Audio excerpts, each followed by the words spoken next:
All right, so glad to have everyone here for another coffee lounge chat. I know things are switched up a little bit with Deborah not being here, but of course we do have Ikram and myself. So Ikram, why don't you introduce yourself? Yep, thank you, Adam. So first of all, I just want to apologize to everyone. I've got builders at home, so they're just breaking things in the background, so you might hear the odd hammering here or there or drilling. But my name is Ikram Musa. I work for a company called Atos, who provide IT services to both private and public sector clients. Unfortunately, Deborah Dillon, who's the head of information protection and ethics, is currently off sick today, so we've had to change the shift of this call to focus more on information assurance and risk management, which is what my expertise is. Give you a bit of a background on myself. I started with Atos about 7 years ago in the graduate scheme as part of the Security Operations Center, where I was monitoring certain tools, CM tools, WAFs, the IDS and IPSs for clients. And I felt that my skills weren't being utilized properly, and my manager felt that I was more better suited to client facing. So I decided to move over into consulting a year later, and I've been in Atos digital security consulting since. I've done various different roles, but like I mentioned earlier on, my expertise is more around information governance and risk management. The kind of work that I've done up until now. So I've done IT health checks, I've done policies, processes, reviews, I've done a bit of data protection work as well. What else have I done? I've also done some work on ServiceNow. So I've been doing a BAU role at the moment as a security architect on the ServiceNow platform for one of my clients, where we're looking at integrating various different tools with ServiceNow. So my job is to basically make sure I review the design documents, ensure that the secure by design principles are implemented or followed, ensure that access control lists are reviewed on a regular basis, and just basically deal with any ad hoc issues that come up, basically. The other areas I've probably focused on is auditing. So I've done a bit of auditing on a private sector client where we've gone out to their suppliers and audited over 200 different suppliers, identifying risks and highlighting recommendations or mitigations for these particular suppliers as well. So that gives you a brief overview of my experience and what I've done over the last 7 years at Atos.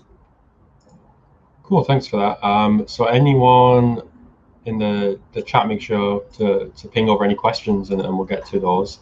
Hi, Robin, who's just jumped in. I see there. So it's quite interesting. I mean, obviously we were expecting to have a different discussion, so I did have a list of notes for that, and I've just quickly put together some comments for this. So I think it's such a wide topic, right? There's so many different elements that comprise information insurance, data protection, computer forensics, intrusion detection, biometrics, plenty of different stuff. One thing that we've noticed that people in cyber care about quite significantly is a variety in the role, that things change, that it's never the same. So can you speak to that? Yes, so I was going to mention one of the great things, and I think we've had this discussion already in previously. One of the great things I love about my role or the cybersecurity industry is that I don't think I've ever had the same day over and over again. It's been something different every single day, whether it's brand new issues or I'm working with different tools, people, or just looking at different areas of cybersecurity. It's constantly changing, and it's one of the most interesting industries, and I don't regret going into this. It's completely different to what I studied at uni, but I really love my job because of the fact that it constantly changes every single day. I think that's a really important thing and something that you have to be prepared for in a cyber role. So Jason Allen said, "Is supply chain risk management difficult to manage?" Yes. So we had over different suppliers to deal with in the past. It's the issue we face, especially on that particular project, if I'm looking at that project only, was budget. We struggle with trying to expand the client's budget to focus more around cybersecurity. And it's across any of the projects I've actually worked on. The client doesn't really focus on cybersecurity as much as they should be. And because of limited budgets, we have a limited team, and then there's only so much that we can deliver on an engagement. But we're always trying to expand. Our team's expanded from 20 people about 7 years ago. We're currently looking at about 60, 70 at the moment. We've got over 2,000 people in the UK that focus on cybersecurity, and there's obviously, as Adam's mentioned, different services that we provide to our clients, from SOC to consulting to just BAU cybersecurity assurance work. If I remember correctly, we've got over 6,000 employees around the world in our different SOCs. But I think one of the biggest issues that we face is mainly just budgeting. Mm-hmm. So kind of on that budgeting, you say that a lot of the clients don't have maybe as much a focus on cyber as they should. How do you go about convincing them to increase that budget, to take it more seriously? It's mainly about highlighting the risks. When we go in, or what I've experienced in the past is that clients don't anticipate the risks when they're trying to deliver a project. So what I mean by that is, in the past, we've had a client who's just basically deployed an application in a production environment, and we've turned around and said, have you considered X, Y, and Z? And it turns out that they hadn't considered anything at all. So we then basically proposed a data discovery exercise where we went in, looked at the services that they were providing, and then highlighted a number of risks. So I think it was a 70-page document that I created between a team of 3 people. And from that document, we highlighted over 40 issues.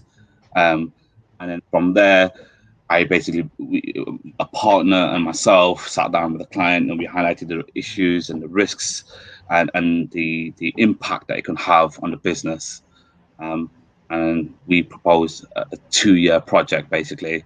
And I've been working on that particular project since, trying to help expand the maturity level of this particular application and the services provided. Mm-hmm. So with the amount of kind of effort that goes into that, you said 70-page document, obviously when that goes through and your client kind of comes around to the way of thinking, where they put an emphasis on cyber, putting the importance on it. Have you ever had a situation where they haven't, after that, they haven't sort of taken it seriously, taken your advice on board? So I met a colleague of mine basically approached an airline industry or an airline company to carry out a pen test, and the client that he was working with at that time was quite difficult. And the client turned around and said it's very straightforward and brutally honest with everyone that he worked with, but his, I won't say arrogance, but his attitude was, okay, fine, so you provided me this report, so what? And it was only until my colleague was able to create a fake, I won't say a real life, but it was more of a fake example of what could have happened. What I mean by that is they created an environment. where they basically exploited the vulnerabilities that was identified. And it was mainly to do with the booking systems that the airline was using at that time. And what they did was... Sorry, guys, it's just some construction work going on in the background for Ikram there, so we're just gonna hold off for a second until that stops. Sorry.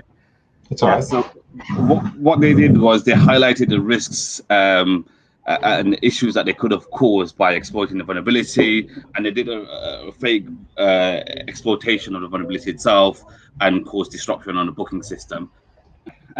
So it was only then when we showed or demonstrated that the issues that a hacker could cause on the booking system, that from what I understand, that the partner or the client that my colleague was working with advised me that his face went from red to completely white because they were losing millions.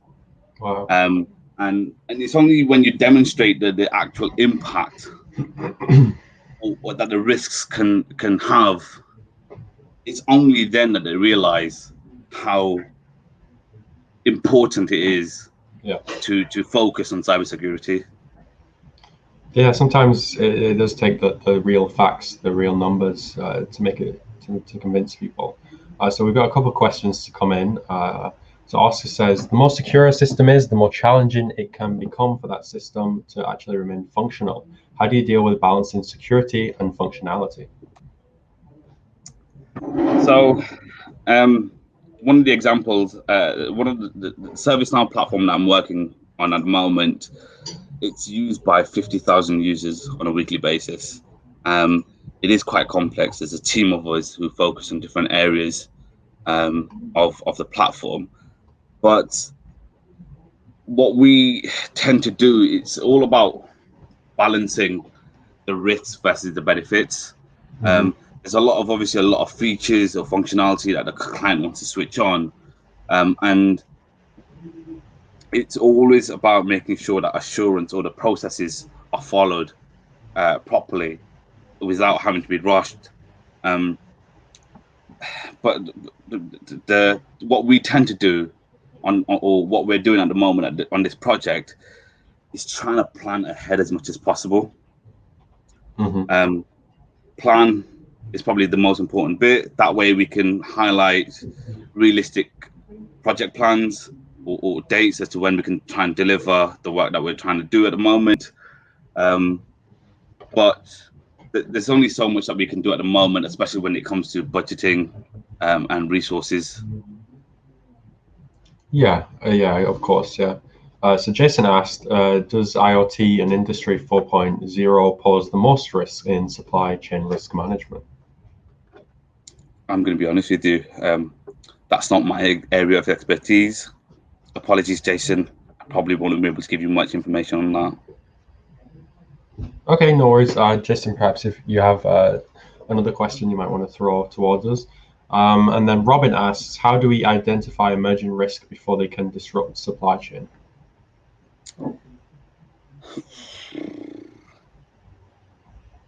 We tend to, so we've got a scientific community within Atos. And what they tend to do is they always they carry out a lot of research. They look at recent trends, recent risks, or emerging risks, and we have a team that are dedicated to this. And then we basically use that information that they've gathered, try and sell that onto our clients by updating our sales documents or presentations. And we highlight that to our clients from the very beginning and early as possible. Okay, interesting. I think, yeah, it definitely emphasizes the fact that you said it is a very varied role and there's just so much to it, so many different points. Remember, guys, to ask any questions you have below. So I was just kind of interested in a note, actually, I was passed before this about the core principles of information assurance. So could you talk to that a little bit? Yep. So we have here that they are confidentiality, integrity, and availability. Yes. So the CIA triangle. So it comes. What I have experienced in the past is it's part of my day-to-day role. I have to consider the CIA triangle for everything I do. So when we're looking at reviewing design documents, we're always looking at access control lists. So how can we keep the data confidential as much as possible? Implementing the need to know principles, or least privilege principles. Integrity, that's when we tend to provide our information assurance capability.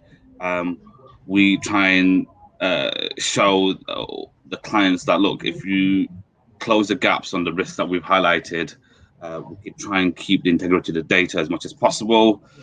Availability, we have a business continuity capability where we highlight issues and risks again on our clients and then try and resolve them to make sure that the data is available as much as possible at any point, at any time. If it is disrupted, if the service is disrupted, we try and reduce the time it takes to bring that service back. But I think it's like you've mentioned, it's a core principles of everything that we do. Okay. Is that one of those things you think that, because you mentioned that it influences everything you do, right? Do you think it is something that is really ingrained, so ingrained within yourself that you almost don't realize you're doing it, but it affects everything, if that makes sense? Yes, it is. So what I mean by that is, in our documents, we don't highlight confidentiality, integrity, and availability, but it's something that we've adapted or taught others to adapt. So it's not just the security guys that would follow that principle. Sure. It's the people that we work with as well. So project managers, business analysts, developers. So what we try and do is we try and build the training and awareness program as well to say that, look, you don't need to constantly think about it, but you need to make it so it's a day-to-day thing. So you get used to it very quickly. Before you start developing stuff, you automatically take a step back and say, do I really need to do that? Or should I be doing that? Should I be giving this person access? Why do I need to give that person access? And it's one of the issues that we've identified in the past as well with some of our clients, which is you're so used to doing something, you're not thinking properly, or I wouldn't say thinking properly, but you're not thinking in a way where should you be doing X, Y, and Z? Sure. So we have another question, which I think tags on to something we were saying earlier. Do you find quantitative risk assessments more effective when you're trying to get executives to address issues and fund their cybersecurity programs? So I've worked with CFOs, CTOs in the past. No.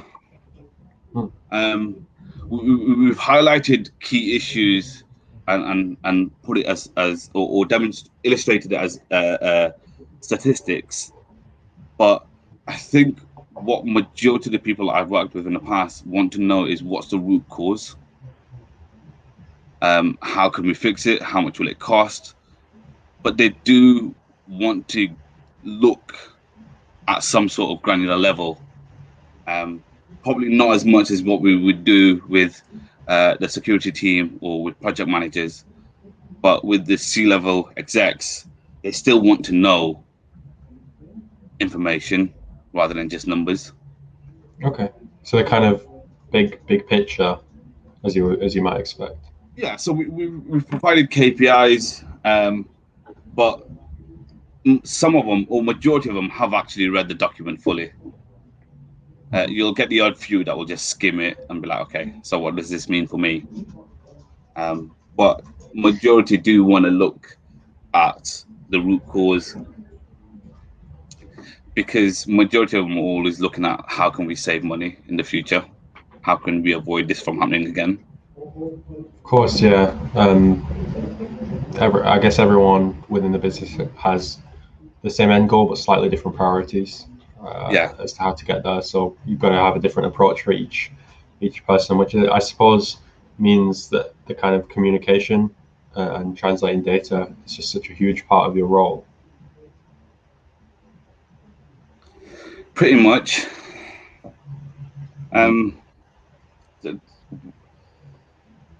majority of the C-level execs, like I've mentioned, it differs from both the private sector and public sector. Public sector is always about saving money where they can. Private sector is where can we get the main or the most benefit from. And you've got to be able to adapt who you're talking to, what kind of industry you're working with, what kind of issues they've had. But from my experience, I would say that they do still want to look at the granular level as well. Yeah, of course. Another question come in. I think it's probably the last question, and then we'll close things up here as we come into time. It says, how do you prioritize which data to protect more than others? That's a good question. It depends on the situation, really. If you're working with different classification of data, I would stick with obviously the higher the classification of data, the more secure it should be. If we look at ServiceNow, we're not working with top secret or secret information data, but we do work with data that sits within secure context. That's related to sensitive services. We do work with PII data. We work with official sensitive or official data.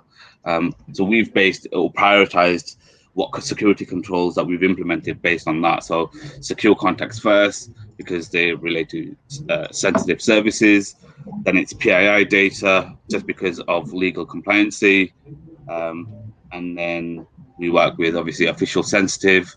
So implementing the need to know principle, or the least privileged principle, and then finally official.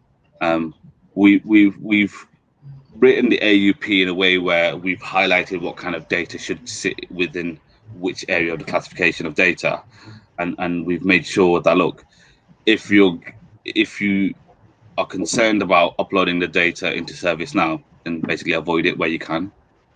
Mm-hmm. Interesting, great question, as you said. So I think we're about at time now. So huge thank you to yourself, Ikram, for joining us. I know we had a little shaky start with Deborah, but we will be returning, rescheduling that rather for the 22nd. Is that right? Yes. So we'll be bringing yourself and Deborah back to talk about AI as intended. So for anyone who signed up for that, you can obviously catch that then. We also have another event on Friday, which I'll be Thursday. My team just reminded me, so we'll make sure to send that over, and everyone can sign up for that. Thanks so much for everyone who joined and for all your questions. Thank you, guys. Bye.